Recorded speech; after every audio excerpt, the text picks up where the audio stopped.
Hello बच्चों, let's see this question. The question says select the incorrect statement. हमें इसमें से इनकरेक्ट स्टेटमेंट बतानी है।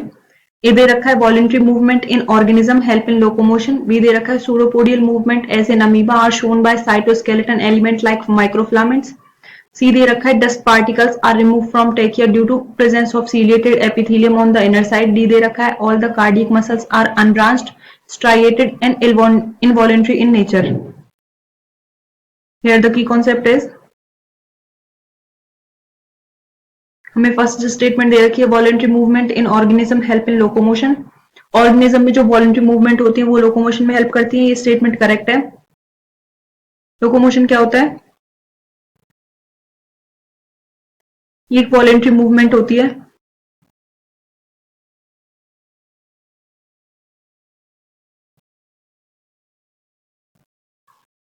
इसमें बॉडी की पोजीशन चेंज होती है जब हम एक जगह से दूसरी जगह जाते हैं।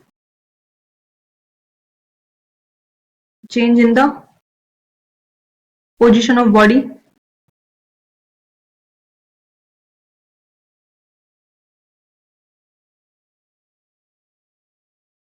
when it goes from one place to another.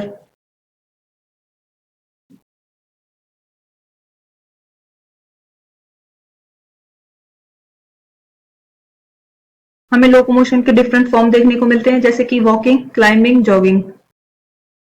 Next दे रखा है pseudopodial movement as an amoeba are shown by cytoskeletal element like filaments. हमें जो अमीबा में सूडोपोडियल मूवमेंट देखने को मिलती है, ये किसकी वजह से देखने को मिलती है? साइटोस्केलेटल एलिमेंट से, जैसे कि फिलामेंट। ये स्टेटमेंट भी करेक्ट है। Cytoskeleton element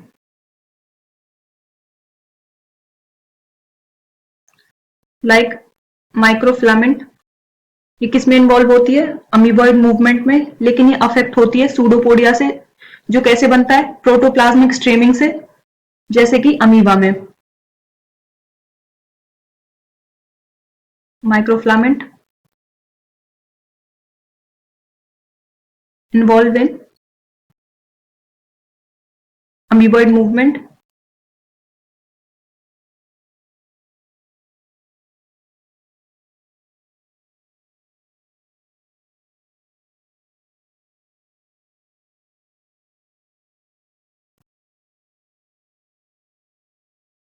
it is affected by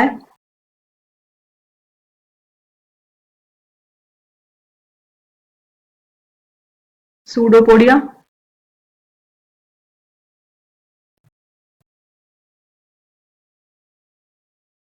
जो कैसे बनता है? प्रोटोप्लाज्मिक स्ट्रीमिंग से। formed by protoplasmic streaming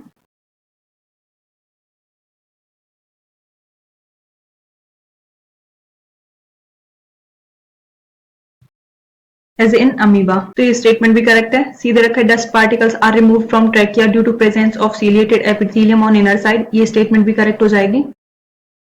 जो हमारे इंटरनल ट्यूबुलर ऑर्गन्स होते हैं वो किससे लाइन होते हैं? सीलिएटेड एपिथेलियम से। उनमें हमें सीलियरी मूवमेंट देखने को मिलता है। सीलिया की कोऑर्डिनेटेड मूवमेंट हमें ट्रेकिया में भी देखने को मिलती है। ये किस में हेल्प करती है? डस्ट पार्टिकल को रिमूव करने में और कुछ फॉरेन सब्सटेंस को, जिन्हें हम इनहेल कर लेते हैं एटमॉस्फेरिक एयर के साथ। Cilia and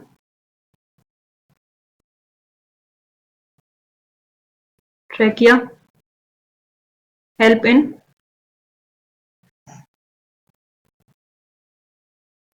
removing dust particle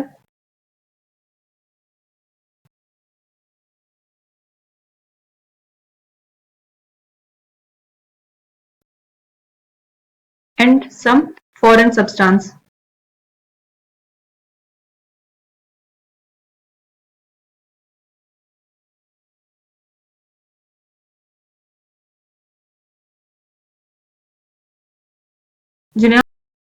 जिन्हें हम इनहेल कर लेते हैं एटमॉस्फेरिक एयर के साथ।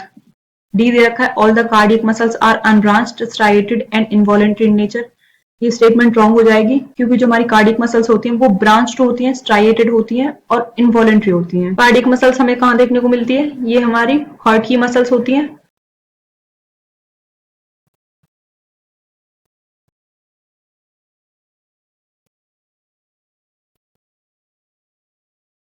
Are the muscles of heart. बहुत सारी कार्डियक मसल सेल्स असेंबल होती हैं एक ब्रांचिंग पैटर्न में और क्या बनाती हैं? Cardiac muscles. कार्डियक मसल्स में स्ट्राइएशंस देखने को मिलते हैं।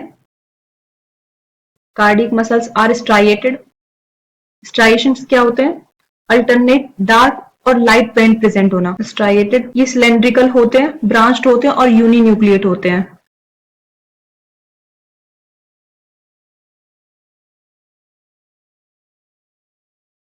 Cylindrical, branched,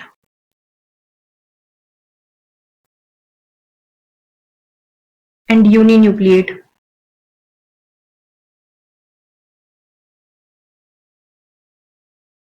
And involuntary in nature.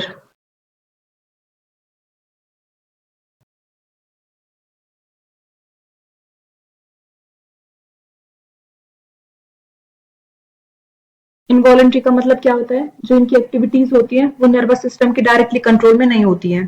तो हमारी इनकरेक्ट स्टेटमेंट हो जाएगी D, all the cardiac muscles are unbranched, striated and involuntary in nature. I hope you understood it well.